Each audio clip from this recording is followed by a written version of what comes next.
Good afternoon. This is Karen Tully reporting from the Republican Women of Baltimore County. This month's meeting was excellent, and it was Socialism Does Not Equal Freedom. We had Jim Simpson, who is a renowned author, and he interviewed immigrants that gave us the true meaning and feeling of what it's like to grow up in a communist society. Jim is published in so many conservative great publications, Breitbart, Daily Caller, The Economist. He was recently interviewed on Glenn Beck. He served under 3 administrations, and he is a scholar and, as I said, an author. The book that we will be discussing today is Who Was Karl Marx? The Men, the Motives, and the Menace Behind Today's Rampaging American Left. Jim, first of all, thank you.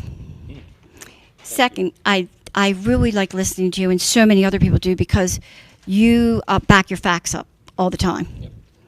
And you've written books that substantiate those facts. Why did you write this book? Well, I've been studying communism, communist infiltration, communist military tactics, intelligence for 35 years. And so I have watched as our nation has slowly been subverted by communists working in the United States in concert with those in the international communist movement, most prominently Soviet Union and Communist China, but Venezuela, Cuba, former East Bloc countries, all over the world.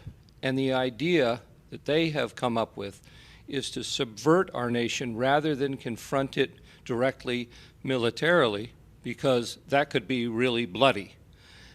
If they subvert it, they, on the other hand, can take advantage of our open society, our welcoming and generous natures, the availability of wealth, of jobs, all these things they can use to their advantage, unbeknownst to most of us. So I felt, given the way things have happened in the last few years, with all of the riots, all of the insurrection, the genuine insurrection, the massive vote fraud in 2020, the CRT and transgender indoctrination in elementary schools, all these things going on are part and parcel of that military strategy to disrupt, undermine, corrupt, and destroy our culture and society, and I felt people had to know about it right now.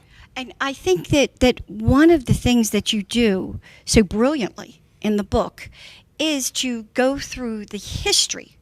And I may say this also, one of the reviews that we're reading is that this book, even though it has facts and history, it's good for a novice. I think it's 100 and some pages. It's a quick read. I read it and I really understood what was going on. So let's talk about some of the things you just mentioned. For example, and how you parallel in the book. You talk about Karl Marx, and he was actually the person who started CRT, or critical race theory. Well, in a manner of speaking, it was his inspiration. Before he even wrote the Communist Manifesto, ironically, he said, the concerns of the problems of the day are not our concern. Our concern and what we should engage in is a ruthless criticism of everything about the West, a ruthless criticism of everything existing. And about 100 years later, or actually more like, almost 100 years later, an organization called the School for Social Research in Frankfurt, Germany, was founded by communist intellectuals to teach Marxism, and that was their entire purpose. They had to leave Germany in the 1930s because Hitler took power, and most of the intellectual professors were not only communists, but they were also Jewish. So they had to beat feet, and they came to the United States, where they were resettled at the Columbia Teachers College and began teaching their communist poison to something like what became 60% of the future college professors and administrators in the United States. Well, that's interesting. Let me say something, because I have a daughter in college now, and that is one of the concerns in college. This is an excellent example that you show in your book. People now know that when their children go to college, they come out indoctrinated. So once again, Jim's book takes that back to where that started. Tell us one other way. Let's talk about open borders. Well, let me finish okay. on the critical race theory. First of all, so the Frankfurt School communists, who were now at the Teachers College in Columbia, created something they called critical theory. And its idea was to criticize everything existing about Western society and culture. And it was actually the inspiration of a Soviet communist named Willy Munzenberg, who said, and listen to this carefully, he said, "We must organize the intellectuals and use them to make Western civilization stink. Because only then, when we have corrupted its values and made life virtually impossible, can we impose communism." And so they created critical theory, and critical race theory was just another way of parsing that, breaking off one component of it and focusing on race as a way to criticize everything about America through race. There's critical legal theory, there's critical pedagogy, there's hundreds of different critical theories now that all magnify each one of the elements of our society that they just relentlessly criticize, and the idea is to demoralize us to the point and misinform us to the point where we hate our country. Now, think of this from a military perspective.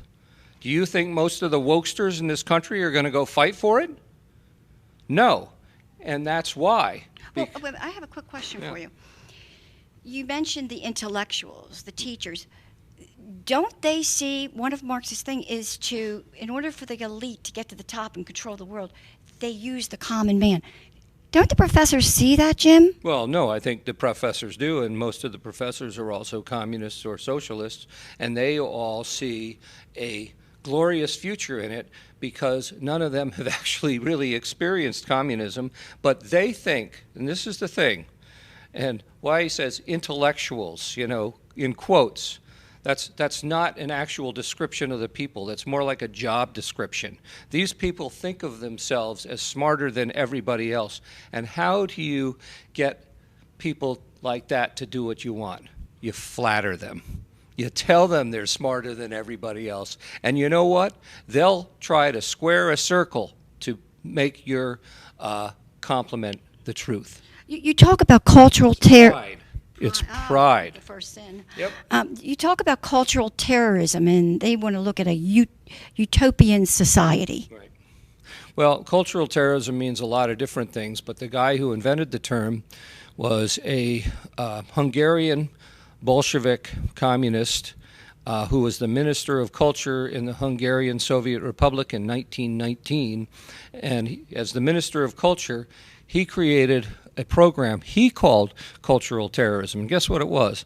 It was teaching explicit sex education to children in public school. Unbelievable. Yeah, and a nationwide campaign telling women to leave their husbands and go off and sow their wild oats. I mean, this is amazing. In conservative Catholic Hungary in 1919. And they were chased out of the country in 5 months.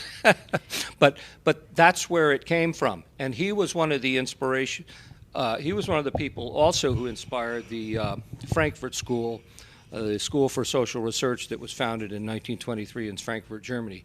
And they saw the value of using that idea of sexual licentiousness as a military weapon to corrupt culture. Why? Because it corrupts culture. Remember what Willy Munzenberg said? We make the West so corrupt it stinks. So all of the free love stuff that happened in the 1960s, guess who was the father of that? A guy named Herbert Marcuse, who was one of the most influential Frankfurt School communists to come out of Columbia Teachers College. He inspired the Students for Democratic Society. He was called the father of the sexual revolution. He came up with the slogan, "Make love, not war." He mentored Angela Davis, the black communist, a member of the Black Panther Party. And he was an inspiration to all the 60s radicals. And he came up in the 50s. He wrote a book called Eros and Civilization, where he said sex was a political act, and he advocated something he called polymorphous perversity. So think about that. I don't even know what it means. Definitely, I was going to ask that. So Jim, going back to your book, these are the things that I think that you could take back to what's happened in history. Yep. And show critical race theory, Black Lives Matter, political correctness, race riots, open borders, yep, and how it all parallels back. And I think if anyone wants to understand what's happening today based on history, because history repeats itself. Yep. Correct, Jim? Well, it repeats itself, and it sheds light on what the people today are doing, because in my book it explains how what the people are doing today, how the ideas were brought to them by the people of yesteryear. So we have to understand what went on in past history to see what's going on today.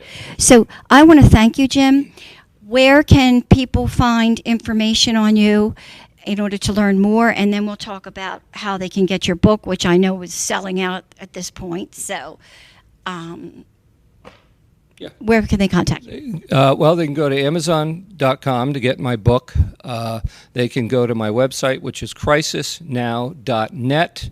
And that has a link to the Amazon page, so it may be easier to find the Amazon page through that. It's also available at Abe Books and some of the other resellers, Goodreads.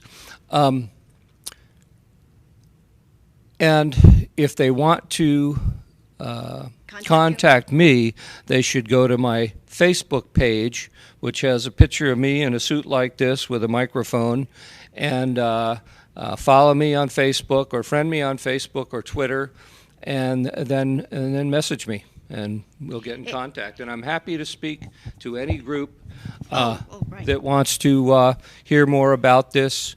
In Maryland, I was in Michigan in January. I've gone all over the country speaking about this. And people do learn after they hear about it, they understand what's going on, particularly for our next generation. That's why I fight. So, do you want to know about communism? Do you want to know how it's coming to America? Read Jim's book. It's a very, very quick read, backed by facts. Mm-hmm. Who was Karl Marx? The men, the motive, and the menace behind today's rampaging American left. Jim, your work is really helping to save our country. I sure hope so. I appreciate it so much. The Republican women appreciate you so much. You're a valuable member. And I have to tell you, every single person that read this book has said, you've got to get Jim's book. It's a great book. It's a quick read, and you'll understand what's going on. So thank you very much. God bless you, and God bless America. Thank you, Karen. Thank you so much.